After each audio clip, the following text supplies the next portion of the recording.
A God who suffers? Preposterous.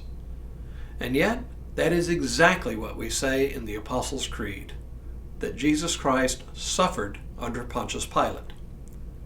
Once again, the Creed draws a line in the sand about who Jesus is and what it means to believe in him. Hello, I'm Stuart Baskin, pastor of First Presbyterian Church of Tyler, Texas. And this is your daily devotional for Tuesday, June 24th, 2025. The suffering of Jesus Christ was a point of contention in the early church. It even proved to be a bit of a barrier to evangelism, as people steeped in Greek philosophies and mythologies had a hard time believing in a God who suffered, let alone who died. Suffering and death, in their mind, did not signal victory, but defeat. And remember our friends, the Gnostics? Suffering was something that happened to physical beings. Immaterial souls, by definition, cannot suffer. Therefore, for them, the idea of Jesus actually suffering under Pontius Pilate was an intolerable notion, reinforcing the physical life of the real man Jesus. They believed that he only seemed to be a human being, but was really an immaterial spirit who by definition could not suffer. So the Creed continued and placed this phrase in the Creed to defy the Gnostics in the church. But surely there's more at stake than simply a rhetorical poke in the eye aimed at the Gnostics. And indeed, there is. The church has found in Jesus' suffering an indispensable element in our atonement.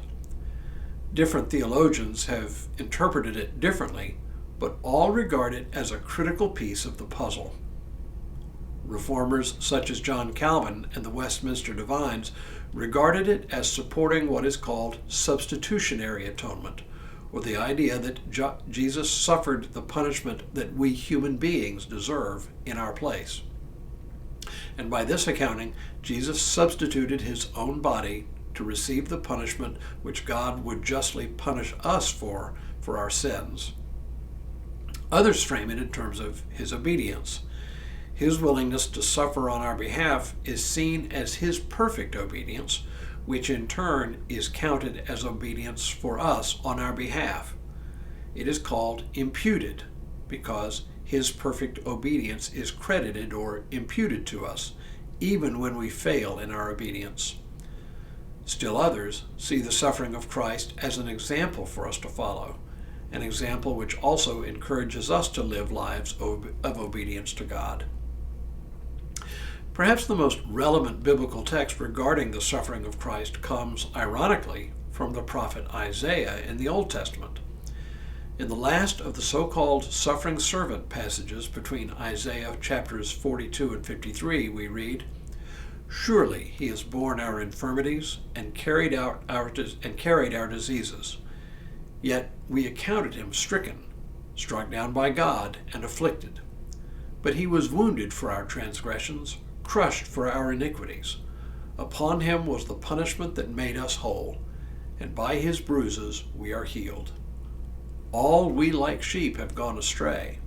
We have all turned to our own way, and the Lord has laid on him the iniquity of us all. He was oppressed and he was afflicted, yet he did not open his mouth. Like a lamb that is led to the slaughter, and like a sheep that before its shearers is silent, so he did not open his mouth." Older translations of this passage use the word stripes instead of bruises. With his stripes we are healed. While this passage is highly suggestive, it doesn't necessarily point to any one particular way of understanding how the servant's suffering benefits us, only that the result of his suffering is our own healing. Theory aside, all four Gospels attest to Jesus' suffering under Pontius Pilate, which underlines its importance to the early church. His suffering under Pontius Pilate was not only his humiliation at being tried in a public way, but also flogged, a brutal punishment that itself could have led to Jesus' death simply from shock at the loss of blood. The church's ongoing fascination with Christ's suffering is witnessed by Mel Gibson's 2004 movie, The Passion of the Christ, which relies not only on the gospel accounts, but also on other non-biblical accounts as well. Different people derive different meanings from the event, but because of our own experience of suffering, we can easily understand something of the depths of Christ's suffering, even if we can't always agree on its impact on our lives. Whether as a substitution for our justly deserved punishment, or perfect obedience credited to us, or a witness to us about what obedience to God looks like, Jesus' suffering captures us and speaks deeply to us something, even if we can't always name that something. Its power continues to resonate with us.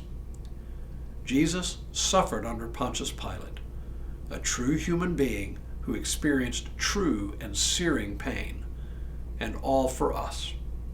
Preposterous? Not so much. Tomorrow, the power of redundancy in language. But for now, may God continue to bless you and keep you in all that you do this day and in all the days ahead.